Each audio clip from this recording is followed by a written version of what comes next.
नमस्कार मित्रांनो, जय महाराष्ट्र. मुंबईमधून सध्या उद्धव ठाकरे यांच्या मातोश्रीवरून शिवसैनिकांसाठी आनंदाची बातमी. मित्रांनो, सविस्तर बातमी बघूया. राज्याच्या राजकारणामध्ये पुन्हा एकदा उद्धव ठाकरे यांची शिवसेना कात टाकताना दिसते आहे. अखेर गोड बातमी आली आणि मातोश्रीवरून सध्या शिवसैनिकांना आनंद देणारी आणि जल्लोष करायला लावणारी सगळ्यात मोठी अपडेट. मित्रांनो, महाराष्ट्राच्या राजकारणामध्ये शिवसेना उद्धव बाळासाहेब ठाकरे आणि एकनाथ शिंदे यांची शिवसेना दोघांमध्ये गेल्या कित्येक दिवसांपासून राजकीय करार युद्ध सुरू असून या युद्धामध्ये शिंदेंचा विजय होणार की ठाकरेंची असली शिवसेना बाजी मारणार याकडे सगळ्यांचंच लक्ष होतं. मात्र मित्रांनो, या सगळ्याच घडामोडींमध्ये उद्धव ठाकरे यांच्या मातोश्री निवासस्थानावरून शिवसैनिकांसाठी आणि सामान्य नागरिकांसाठी देखील ही महत्त्वाची तेवढीच आनंदाची बातमी आहे. शिवसेना हे नुसतं नाव नाही आहे, तर महाराष्ट्रातील करोडो शिवसैनिकांच्या हृदयावरती कोरलेलं आज तागायत मराठी अस्मितेचं आणि शिवसेना प्रमुख बाळासाहेब ठाकरे यांनी तयार केलेलं एक नवीन राजकीय गणित होतं, जे भावनिक नात्याने सामान्य शिवसैनिकांना जोडून ठेवणारं एक महत्त्वाचं विद्यापीठ होतं. या शिवसेनेच्या विद्यापीठामध्ये सामान्य शिवसैनिक घडले गेले, नेते देखील घडले गेले. मात्र सामान्य शिवसैनिक आहेत तसेच राहिले, नेते मात्र पळून गेले. मित्रांनो, ही राजकीय घडामोड सध्या महाराष्ट्रामध्ये घडत असतानाच शिवसेना फोडण्याचं काम एकनाथ शिंदे यांनी केलं आणि शिवसेना फुटल्यानंतर एकनाथ शिंदे यांना जो आनंद झाला याचं अतोनात नुकसान उद्धव ठाकरे यांच्या शिवसैनिकांना भोगावं लागलं. मात्र म्हणतात ना की काही दिवस आनंद असतो, काही दिवस दुःखाचे सोसावे लागतात. तसे उद्धव ठाकरेंनी गेली 4 वर्ष आपली शिवसेना फुटताना डोळ्यासमोर पाहिलं. ज्या नेत्यांना मोठं केलं, ज्या नेत्यांना नगरसेवकापासून ते आमदार केलं, आमदारांपासून ते मंत्री केलं, मंत्र्यांपासून ते कॅबिनेटपर्यंत त्यांना मजल मारायला लावली, सामान्य शिवसैनिकांपासून ते त्यांना कॅबिनेट मंत्री केलं, तेच नेते ठाकरेंना सोडून गेल्याने उद्धव ठाकरेंना अतोनात अपार दुःख झाले होते.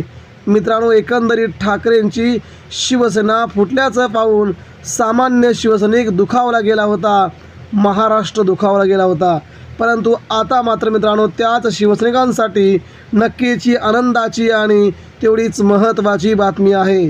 एकनाथ शिंदेंनी गेल्या 4 वर्षामध्ये उद्धव ठाकरे यांचे आमदार फोडले, मंत्री फोडले, खासदार फोडले आणि आता एकदा टायगर ऑपरेशन करून उद्धव ठाकरेंचे 7 खासदार फोडण्याचा डाव एकनाथ शिंदेंनी रचला होता. या डावाला अखेर उद्धव ठाकरेंनी ब्रेक लावला असून एकही खासदार एकनाथ शिंदे यांच्या शिवसेनेत जाणार नसल्याच्या कालच्या मुंबई येथील मातोश्री येथील शिवसेना खासदारांच्या बैठकीवरून पुन्हा एकदा स्पष्ट झालं आहे.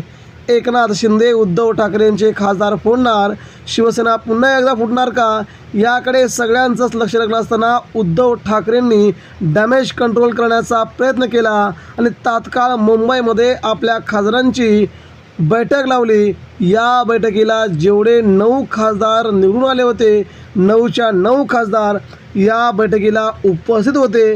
म्हणजे उद्धव ठाकरेंचा डॅमेज कंट्रोल अतिशय व्यवस्थित होता आणि सगळे खासदार बैठकीला उपस्थित होते. एकनाथ शिंदे यांच्या शिवसेनेने ज्या प्रकारे पुन्हा एकदा महाराष्ट्रात नवीन राजकीय समीकरण बदलणार आणि ठाकरेंचे असंख्य खासदार पुन्हा शिंदेगडात जाणार, ही काही अफवा उठवली होती, ती अफवा मात्र अफवाच राहिली आणि पुन्हा एकदा उद्धव ठाकरे हे जिंकल्याने सामान्य शिवसैनिकांसाठी मातोश्रीवरून गोड बातमी मिळाली की एकही खासदार आता फुटणार नाही. ठाकरेंच्या पाठीमागे ढालीप्रमाणे प्रत्येक खासदार, प्रत्येक शिवसैनिक कायमस्वरूपी उभं राहणार. ही महत्त्वाची बाब आता सर्वसामान्य शिवसैनिकांपर्यंत पोहोचली आणि शिवसैनिक आनंदला आणि एकच जल्लोष शिवसैनिकांनी करायला सुरुवात केली. मित्रांनो, ही बातमी शिवसैनिकांना आनंद देणारी आहे, सामान्य जनतेला खुशी देणारी आहे.